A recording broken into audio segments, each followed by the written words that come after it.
Hello students, welcome to Shivan concepts. నేను మీ Shivan. So ఇవాల్టి క్లాస్లో మనము గ్రూప్ 1 ఎగ్జామినేషన్ కోసం, సో గ్రూప్ 1 ఎగ్జామినేషన్లో మీకు ప్రిలిమినరీ ఎగ్జామ్ ఉంటుంది, తర్వాత మెయిన్స్ ఎగ్జామ్ అయితే ఉంటుంది. ఈ గ్రూప్ 1 ఎగ్జామినేషన్ ప్రిపరేషన్ మీరు మొదలు పెట్టేటప్పుడు, సో మీరు బిగినర్స్ అయినా ఆల్రెడీ ప్రిపేర్ అవుతున్న వాళ్ళైనా సరే, సో ఎగ్జామ్కి ప్రిపరేషన్ మొదలు పెట్టేటప్పుడు ఎటువంటి స్టెప్స్ అనేది ఫాలో అవ్వాలనేది ఇప్పుడు నేను చెప్తాను. ఇక్కడ మేజర్గా నేను తీసుకొచ్చే ప్రిపరేషన్లో, సో మీకు సంబంధించినటువంటి ఈ ప్రిపరేషన్లో మేజర్గా నేను ఇంటిగ్రేటెడ్ అప్రోచ్ అని చెప్తూ ఉంటాను. సో చాలా క్లాసుల్లో మీకు చెప్తూ ఉంటాను ఇంటిగ్రేటెడ్ అప్రోచ్ అని చెప్పేసి. ఇంటిగ్రేటెడ్ అప్రోచ్ అంటే మీరు చదివే విధానం అనేది ప్రిలిమ్సా మెయిన్స్ కానీ ఉండకూడదు, ఇంటిగ్రేటెడ్ అప్రోచ్ అని ఉండాలి. సో ఇందులోనే మీకు మెయిన్స్ ప్లస్ ప్రిలిమ్స్ రెండు కవర్ అయ్యేలాగా చదువుకోవాలన్నమాట. అంటే రీడింగ్స్ అనేవి మీరు ఇస్తూ ఉంటారు, first reading, second reading, third reading అని చెప్పేసి. సో ఇలా అనమాట. అసలు ఏంటి ఇంటిగ్రేటెడ్ అప్రోచ్ అంటే ఏంటి, దీన్ని ఎలా ఇవ్వాలనేది ఇప్పుడు నేను చెప్తాను. మీరు ప్రత్యేకంగా ఎప్పుడైనా గుర్తుపెట్టుకోండి, మీరు బిగినర్స్ అయినా ఆల్రెడీ వాళ్ళైనా ప్రిలిమ్స్కి సపరేట్గా మెయిన్స్కి సపరేట్గా అంటూ ఎప్పుడు ఉండదన్నమాట. మీరు చదివేది ఇంటిగ్రేటెడ్గా సబ్జెక్ట్ మొత్తం చదువుతారు, సబ్జెక్ట్ అనేది మొత్తం కూడా చదవడం జరుగుతుంది. సో దీన్ని ఏం చేస్తారంటే చదువుకుంటూ వెళ్తారు. ఇందులో మెయిన్స్ ప్లస్ ప్రిలిమ్స్ అనేవి చదువుతారు, మొత్తం ఫ్యాక్ట్స్ అనేవి చదువుతారు. కాకపోతే ప్రిలిమ్స్కి ఎప్పుడు చదవాలంటే బిఫోర్ నోటిఫికేషన్ అనమాట. సో నోటిఫికేషన్ రిలీజ్ అయిన తర్వాత, so after notification, so notification release అయిన తర్వాత ఇమీడియట్గా మీరు నోటిఫికేషన్ రిలీజ్ అయిన తర్వాత ఇమీడియట్గా ప్రిలిమ్స్ కోసం ఎక్స్క్లూజివ్గా చదవాలి. అంటే ఇక మొత్తం టైం అంతా కూడా ప్రిలిమ్స్ కోసమే పెట్టాలి. కాబట్టి ఈ ప్రిలిమినరీ ఎగ్జామ్ అంటే ఏంటంటే ప్రాథమిక పరీక్ష అంటారు దాన్ని. అంటే మీరు చదువుకున్న టాపిక్స్ సబ్జెక్ట్స్లో మొత్తం కూడా ఫండమెంటల్ డీటెయిల్స్ అనమాట. ఫండమెంటల్ డీటెయిల్స్ మొత్తం కూడా ఒక సమ్మరీలా చేసి అడుగుతారు, దాన్నే ప్రిలిమినరీ అంటారు. ఇది క్వాలిఫైయింగ్ టెస్ట్ అనమాట. అంటే మీకు ప్రిలిమినరీలో అడిగే క్వశ్చన్స్ కావచ్చు, ఎంసీక్యూస్ ఉంటాయి. ఈ ఎంసీక్యూస్ మొత్తం కూడా ఏంటంటే ఇక్కడ మీరు ఇంటిగ్రేటెడ్ అప్రోచ్లో చదువుతారు కదా, దీని యొక్క ఫండమెంటల్స్ అనమాట. సో అవునా కాదా, ఫండమెంటల్స్ అనేవి ఎక్కువ ఉంటాయి. అయితే ఇప్పుడు ఈ ఎంసీక్యూస్ ట్రెండ్ అనేది చాలా వరకు మారిపోయింది అనమాట. అప్పట్లో డైరెక్ట్గా అడిగేవాళ్ళు, ఏబిసిడి ఆప్షన్స్ ఇలా అడిగేవాళ్ళు. ఇప్పుడు స్టేట్మెంట్స్ వస్తున్నాయి. ఆ స్టేట్మెంట్స్ కూడా చాలా కాన్సెప్టువల్ డెప్త్గా అడుగుతున్నారనమాట. ఇప్పుడు దీనికి సంబంధించి మనమైతే చూద్దాము. మీరు చదివేటప్పుడు ఇంటిగ్రేటెడ్ అప్రోచ్ అనేది ఎలా ఫాలో అవ్వాలి, సో మెయిన్స్ ప్రిలిమ్స్ కవర్ అయిన ఎలా కవర్ అవ్వాలి అనేది మనం చూద్దాము.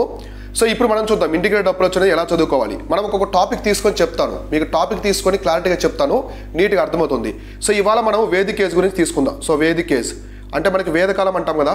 సో వేదకాలం అనేది వేద నాగరికత అని కూడా అంటారు. సో వేదకాలం అనేది సింధు నాగరికత తర్వాత వస్తుందన్నమాట. సో సింధు నాగరికత తర్వాత మొదలవుతుంది ఏన్షియంట్ ఇండియన్ హిస్టరీలో, ఓకేనా. ఇప్పుడు ఈ వేదకాలానికి సంబంధించి ప్రిలిమ్స్కి ఎలా చదువుకోవాలి, మెయిన్స్కి ఎలా చదువుకోవాలి చెప్తాను. అంటే ఇంటిగ్రేటెడ్ అప్రోచ్ అనమాట. సో ఇంటిగ్రేటెడ్ అప్రోచ్ ఎలా చదువుకోవాలో చెప్తాను.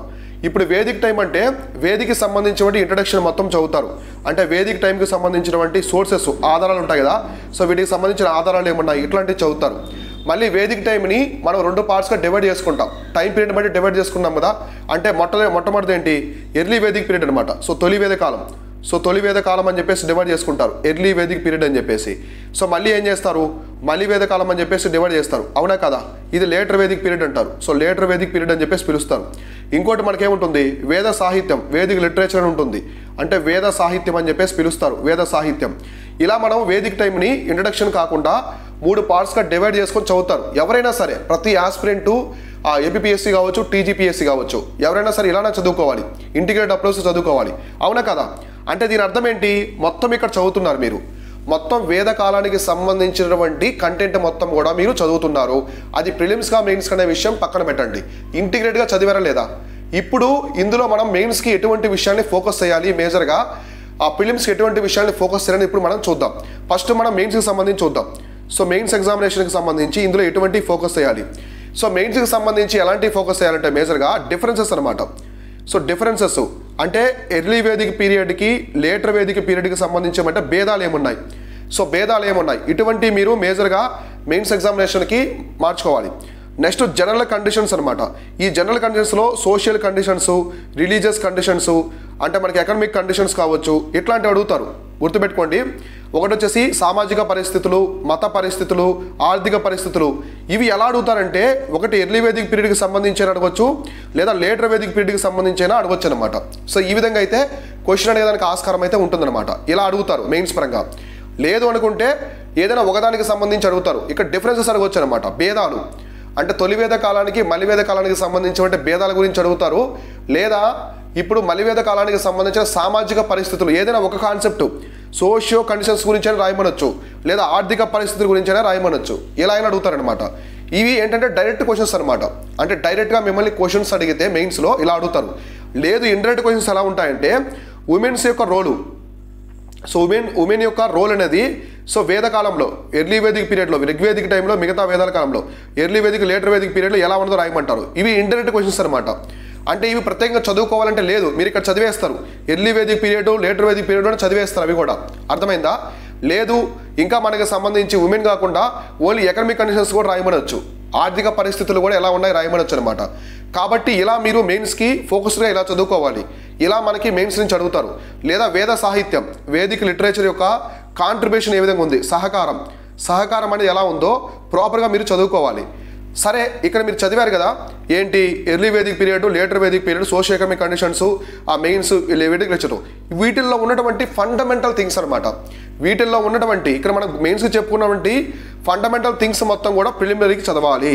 సో ప్రిలిమ్స్కి చదవాలన్నమాట. ప్రిలిమ్స్కి అంటే ఇప్పుడు మన వేదిక్ లిటరేచర్ ఉంది, వేదిక్ లిటరేచర్ ప్రిలిమ్స్కి ఎక్కువ ఇంపార్టెన్స్ ఇవ్వాలి. ఇందులో మనకి బుక్స్ కావచ్చు, వేదాలకు సంబంధించిన ఫ్యాక్ట్స్ ఉంటాయి, కొన్ని వేదాస్ ఏం చెప్తున్నాయి అటువంటి కావచ్చు, కొన్ని ఫిలాసఫీస్ కావచ్చు, ఇట్లాంటివన్నీ కూడా ఫండమెంటల్ థింగ్స్ అనమాట. తర్వాత కొన్ని టెర్మినాలజీస్, కొన్ని టెర్మ్స్ ఉంటాయి వేదిక టైంలో. సో వేదిక టైంలో గోపాల అని చెప్పేసి, రాజన్ అని చెప్పేసి, గృహపతి, కులపతి ఇలా ఉంటాయి కదా, ప్రజపతి, ప్రజపతి, ఆ బలి, బాగా ఇట్లా కొన్ని టెర్మినాలజీస్ ఉంటాయి కదా. ఇటువంటి టెర్మ్స్ అన్ని కూడా మీరు ప్రిలిమినరీకి ఫోకస్ చేయాలి. అర్థమైందా? అంటే ఇప్పుడు ప్రిలిమినరీలో మనం చదువుతున్నాం కదా ఈ బుక్స్ ఇవన్నీ కూడా మెయిన్స్లో ఉంటాయి. మీరు ప్రిపేర్ అయ్యే అప్రోచ్లో ఉంటాయి, కానీ వాటిని సపరేట్గా ఒక టెర్మినాలజీస్లో డిఫరెంట్ చేసి ఫండమెంటల్ థింగ్స్ని డిఫరెంట్ చేసి మనం ప్రిపేర్ అవుతాం అనమాట. అది ప్రిలిమినరీగా మనం చెప్పుకోవచ్చు. ఇవన్నీ ఎప్పుడు ఫోకస్ చేస్తామంటే నోటిఫికేషన్ టైంలో ఫోకస్ చేస్తాం. ఈ టెర్మినాలజీస్ ఇవన్నీ కూడా మీరు మెయిన్స్ ఆన్సర్లో కూడా టెర్మినాలజీస్ అవన్నీ ఉపయోగిస్తారు. కాబట్టి మెయిన్స్ యొక్క ప్రిపరేషన్ అంటే ఏంటి, నేను మెయిన్స్ స్టార్ట్ చేస్తున్నాను ప్రిపరేషన్ అంటారు. మెయిన్స్ ప్రిపరేషన్ ఈ ఇంటిగ్రేటెడ్ అప్రోచ్ అనమాట. కాబట్టి గుర్తుపెట్టుకోండి, మీరు మెయిన్స్కి ప్రిపేర్ అవ్వాలి. ఫస్ట్ మెయిన్స్కి ప్రిపేర్ అవుతున్నారంటే ఓన్లీ మెయిన్స్ అని కాదు, ఇంక్లూడింగ్ ప్రిలిమ్స్ అనమాట. ప్రిలిమ్స్కి సంబంధించి కూడా మీరు చదువుతున్నారని చెప్పేసి అర్థం. ఎప్పుడైనా సరే ఎవరైనా మిమ్మల్ని బిగినర్గా వచ్చినప్పుడు ఇంటిగ్రేటెడ్ అప్రోచ్తో చదవండి అంటే మెయిన్స్కి చదవమని అర్థం, లేదా మెయిన్స్కి చదవండి అంటే ఇంటిగ్రేటెడ్ అప్రోచ్ అనే అర్థం. కాకపోతే ఇందులో మనం ప్రిలిమ్స్కి సంబంధించిన థింగ్స్ అనేది హైలైట్ చేయము. మెయిన్స్ టెస్ట్లు, ఈ మెయిన్స్కి సంబంధించిన టెస్ట్లు ఇట్లాంటివి రాస్తూ ఉంటాం కాబట్టి ఈ ఫండమెంటల్ థింగ్స్ అనేవి ఎక్కువ హైలైట్ చేయమన్నమాట. టెర్మినాలజీస్ అవి ఎక్కువగా చూసుకోము. అవన్నీ కూడా ప్రాపర్గా చూసుకుంటే అది ప్రిలిమినరీ ఎగ్జామ్కి మనం రెడీ అయినట్టు. అర్థమైందా? కాబట్టి మీరు చదివే విధానం ఏ సబ్జెక్ట్ అయినా సరే ఇప్పుడు మీరు జాగ్రఫీ ఉంది, సో భూగోళ శాస్త్రానికి సంబంధించి కూడా మీరు చదివే ప్రతి ఒక్క విషయాన్ని కూడా మీరు క్లారిటీగా చదువుకోవాలి. ఇప్పుడు రివర్ ఉంది, సో ఫర్ ఎగ్జాంపుల్ మనకి గంగా యమున రివర్ ఉంది. సో గంగా రివర్ గురించి ఎలా అడుగుతారు ప్రిలిమ్స్ పరంగా మెయిన్స్ పరంగానే చూద్దాం. సో ఇప్పుడు మెయిన్స్ పరంగా చూసుకుంటే సో మనం మెయిన్స్ ఎగ్జామినేషన్కి గంగా రివర్ యొక్క సిస్టమ్, ఆ రివర్ వ్యవస్థ అనేది కాంట్రిబ్యూషన్ ఎలా చేస్తుంది. ఫర్ ఎగ్జాంపుల్ మనకి ఆ గంగా యమున డోబ్ ఉంది కదా, సో మనకి ఉత్తర భారతదేశంలో ఉన్నటువంటి వ్యవసాయానికి గంగా నది యొక్క పాత్ర ఏంటి, సో గంగా నది ఎటువంటి రోల్ చేస్తుంది వ్యవసాయానికి సంబంధించి, ఇలాంటివి అడుగుతారు. సో అర్థమైందా? ఇటువంటి అడుగుతారు. సో లేదా ఇంకొక పాయింట్ చూసుకుంటే మనకి గంగా రివర్కి సంబంధించి రిజ్యూమినేషన్ ప్రోగ్రామ్ అంటే గంగా శుభ్రం చేయాలని చెప్పేసి ప్రభుత్వం కొన్ని స్కీమ్స్ తీసుకొచ్చింది కదా, దానికి సంబంధించిన రాయమనొచ్చు అనమాట. ఇలా అడుగుతారు. అయితే మనకి మేజర్గా ప్రిలిమ్స్కి ఏం అడుగుతారు, ప్రిలిమ్స్ ప్రకారం మనం చూసుకుంటే ఉపనదులు, సో ట్రిబ్యూటరీస్ కావచ్చు, ఇంకా మనకి దాని మీద ఎటువంటి డ్యాములు ఉన్నాయి, సో గంగా నది మీద ఎటువంటి డ్యాములు ఉన్నాయి, అది ఎటువంటి నగరాల గుండా పోతుంది, దాని యొక్క జన్మస్థలం ఎక్కడుంది, సో జన్మస్థలము నగరాలు కాకుండా రాష్ట్రాలు కూడా ఎటువంటి రాష్ట్రాల గుండా పోతుంది. గమనించారా మీరు డిఫరెన్సెస్? ఇలాంటి ఫ్యాక్ట్స్ అన్నీ కూడా ఉంటాయన్నమాట. కాబట్టి ప్రిలిమినరీ ఎగ్జామ్ అంటే ప్రాథమిక పరీక్ష ఫండమెంటల్ థింగ్స్ అనమాట. ఏదైనా కాన్సెప్ట్లో ఉండే ఫండమెంటల్ థింగ్స్నే ప్రిలిమ్స్ అంటారు. మెయిన్స్ అంటే ఇలా బ్రాడ్ మైండ్గా చదువుకోవాలి. గంగా నది యొక్క పాత్ర ఏంటి, ఉత్తర భారతదేశంలో మేజర్గా ఉండడానికి ఇది ఒకటి. నెక్స్ట్ మనకి జనసాంద్రత అనేది గంగా యమున దోబులో ఎక్కువ ఉంటారు. ఎందుకో రాయమంటారు, ఎందుకంటే impact of the Ganga river. ఇవి జీవనదులు అనమాట. సో వాటర్ ఎప్పుడు వస్తూనే ఉంటాయి, వ్యవసాయం పంటలు బాగా పండుతాయి. ఇంకా ఈ గంగా రివర్స్ తీసుకొచ్చే ఫెర్టిల్ ల్యాండ్స్ అనమాట. సో సారవంతమైన ఉంటాయి, ఒండ్రు మృత్తికలు అంటే మనకి అల్లువియల్ సాయిల్స్ అంటారు. ఇందులో మనకి కాదర్, బాబర్, బంగర్ ఇలా ఉంటాయి. వీటన్నిటి గురించి మీరు ఎక్స్ప్లెయిన్ చేయొచ్చు అనమాట. వ్యవసాయ పాత్రలో గంగానది ఎటువంటి పాత్ర పోషిస్తుంది. ఇంకా మనకి గంగానదికి సంబంధించి టూరిజం గురించి కూడా అడగవచ్చు అనమాట. సో మనకి టూరిజం, గంగానది చాలా పవిత్రమైంది. సో అలహాబాదు, కుంభమేళ ఇట్లాంటివి ఉంటాయి కదా, యమునా నదిని కలిసే ప్రాంతం కావచ్చు. ఇంకా మనకి ఇన్లాండ్ వాటర్వేకి సంబంధించి సో జల వ్యవస్థ, సో భారతదేశంలో జలమార్గ వ్యవస్థ గురించి కూడా రాయమనొచ్చు. ఇవన్నీ మెయిన్స్ కాన్సెప్ట్స్. అవునా కదా? ఇవన్నీ కూడా ప్రిలిమ్స్ కాన్సెప్ట్స్. కానీ మీరు మెయిన్స్ కాన్సెప్ట్స్లో కూడా ప్రిలిమ్స్ గురించి చదువుతారు మీరు ప్రిపరేషన్ స్టార్టింగ్ అన్నీ చదువుతారు. కానీ నేనేం చెప్తున్నానంటే మీరు మెయిన్స్కి అంటే ఇంటిగ్రేటెడ్ అప్రోచ్తో చదివేటప్పుడు ప్రిలిమ్స్ మీద ఎక్కువ ఫోకస్ చేయొద్దు. ఫ్యాక్ట్స్ గురించి నెంబర్ ఆఫ్ టైమ్స్ చదవద్దు. మీరు మెయిన్స్ కోసం బాగా ప్రిపేర్ అవ్వండి. మెయిన్స్ టెస్ట్ రాయండి. నోటిఫికేషన్ వచ్చిన తర్వాత నేను చెప్పే ఇంపార్టెంట్ సజెషన్ ఏంటంటే మీకు అందరికీ నోటిఫికేషన్ వచ్చిన తర్వాత ప్రిలిమ్స్ మీద బాగా ఫోకస్ చేయండి. ఎందుకంటే మీరు ఆల్రెడీ చదువుంటారు. చదివిని మొత్తం కూడా రివైజ్ చేస్తారు. రివిజన్ 1, రివిజన్ 2, రివిజన్ 3 ఇలా రివిజన్ చేస్తారు కాబట్టి టెస్టులు రాస్తారు కాబట్టి బాగా గుర్తుంటాయి. ప్రతి ఒక్క యాస్పిరెంట్కి బాగా గుర్తుంటాయి అనమాట. ఇలా మీరు ఇంటిగ్రేటెడ్ అప్రోచ్తో చదువుకుంటే మీకు గ్రూప్ 1కి చాలా ప్రాపర్గా వెళ్తుంది. మీరు బాగుంటారు. అంటే ఆన్సర్ రైటింగ్ రాయడానికి కూడా మంచి కాన్ఫిడెన్స్ మీలో వస్తుంది అనమాట. Read more. మీరు చదివే ఏ కాన్సెప్ట్స్ అయినా సరే ఎక్కువ మ్యాటర్ చదవడానికి ట్రై చేయండి. అంటే అవి వాటికి సంబంధించి కరెంట్ అఫైర్స్లో ఎటువంటి కాన్సెప్ట్స్ ఉన్నాయి, సో స్టాటిక్ పరంగా ఎటువంటి కాన్సెప్ట్స్ ఉన్నాయి, ఇలా మీరు చదివేటప్పుడు చాలా ప్రాపర్గా వెళ్ళే విధంగా చూసుకోవాలన్నమాట. సో అర్థమైంది కదా? కాబట్టి మీరు ప్రిపరేషన్ మొదలుపెట్టే టైంలో మీరు ఇంటిగ్రేటెడ్ అప్రోచ్తో వెళ్ళాలి. ఇంటిగ్రేటెడ్ అప్రోచ్ అంటే మెయిన్స్ కోసమే చదవాలి. సో ఈ మెయిన్స్లోనే ప్రిలిమ్స్ అనేది కూడా ఉంటుంది. కాకపోతే మీరు ఫోకస్ చేయరు, ఫండమెంటల్స్ మీద ఎక్కువ ఫోకస్ చేయరు.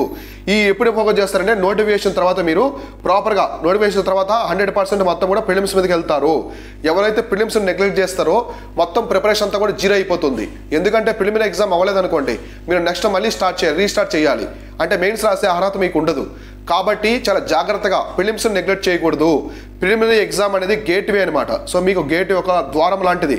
సో దీన్ని ఎవరైతే ఆ ద్వారంలో తలుపులు తెరుచుకుంటారో వాళ్ళు వెళ్ళగలరు. అవునా కదా?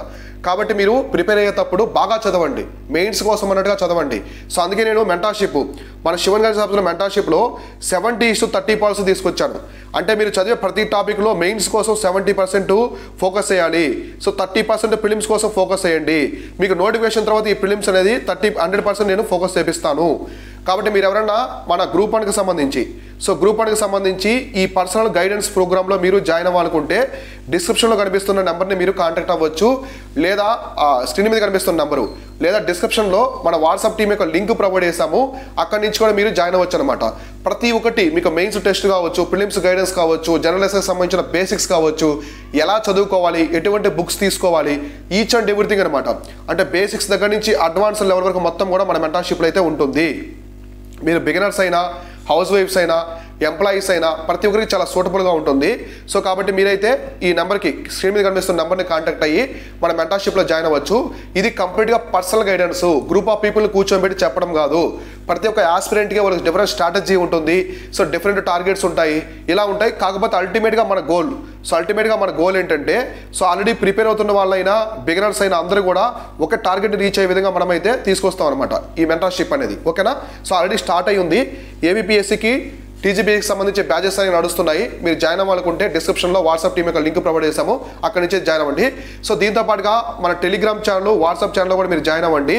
సో ప్రతిరోజు మనము డైలీ క్విజ్ క్వశ్చన్స్ అనేవి పెడుతూ ఉంటాం. చాలా క్వశ్చన్స్ తెలుగు, ఇంగ్లీష్ మీడియంలో, తెలుగులో ఉంటాయి, ఇంగ్లీష్ మీడియంలో ఉంటాయి. సో వాటికి సంబంధించిన లింక్స్ అనేవి కూడా మన డిస్క్రిప్షన్లో ప్రొవైడ్ చేశాము. సబ్జెక్టు మాడ్యూల్స్ కావచ్చు, ఫుల్ కోర్సెస్ కావచ్చు, టెస్ట్ సిరీస్లు అన్నీ కూడా మన శివన్ కాన్సెప్ట్స్ యాప్లో ఉంటాయి. ఇవన్నీ కూడా లింక్స్ డిస్క్రిప్షన్లో ఉన్నాయి. Keep watching, keep learning. నేను మీ Sivan, signing off. Thank you so much.